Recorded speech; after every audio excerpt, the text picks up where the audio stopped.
Hello guys, magandang hapon. Ayan, medyo maulan dito ngayon sa atin sa Fairview.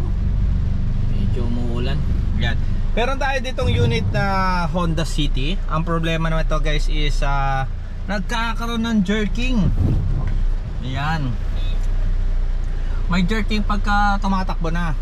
At ang nakita namin is yung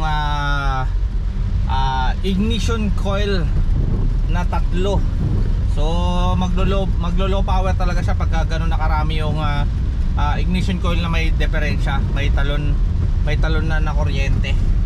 So may jerking.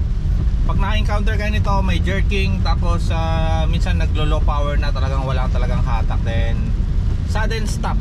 Yun. Ayun yun ang mga sign o mga problema ng sirang ignition coil. Ayan. So ayan, all goods na to. Road test na lang natin. So far wala naman ako nararamdaman na jerking.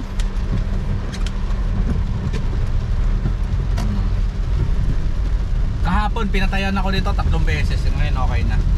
Alright, so hataw na rin tayo.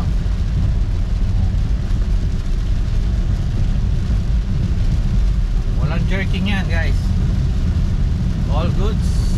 Alright, so doon sa mga may katanungan sa sasakyan nila at mga mag-e-inquire, message na lang po tayo sa page para at least ma-assist kayo ng maayos. Alright, so hanggang dito na lang muna. Bye bye. Maulan.